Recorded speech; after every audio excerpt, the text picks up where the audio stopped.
जय श्री राधे। पूज्य श्री सद्गुरुदेव भगवान के चरणों में प्रणाम।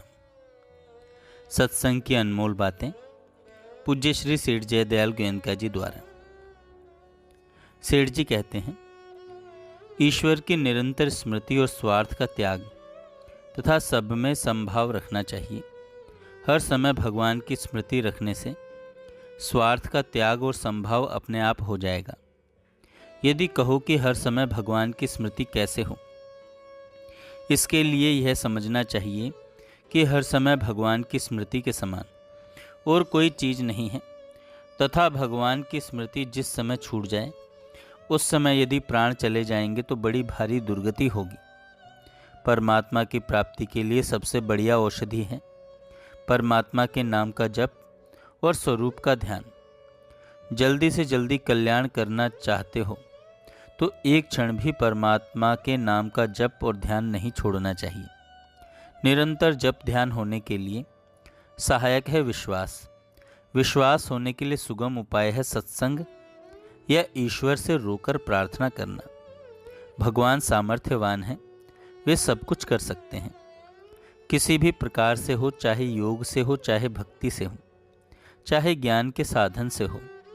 अज्ञान हटाकर ज्ञान प्राप्त करने की आवश्यकता है। वह ज्ञान भक्ति से हो सकता है, ज्ञान मार्ग के साधन से भी हो सकता है। जिस काम के लिए हम आए हैं उसको पूरा कर लेना ही सबसे बढ़कर असली काम है।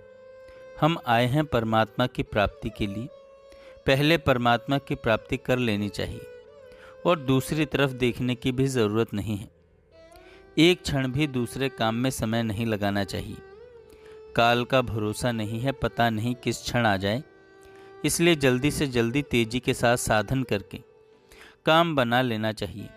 सबसे बढ़कर साधन है परमात्मा के नाम का जप और स्वरूप का ध्यान।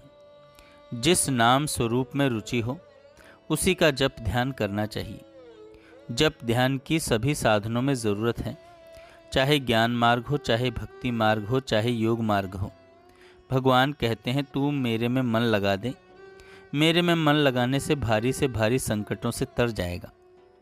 परमात्मा के नाम का जप और स्वरूप का ध्यान करते हुए ही समय व्यतीत करना चाहिए।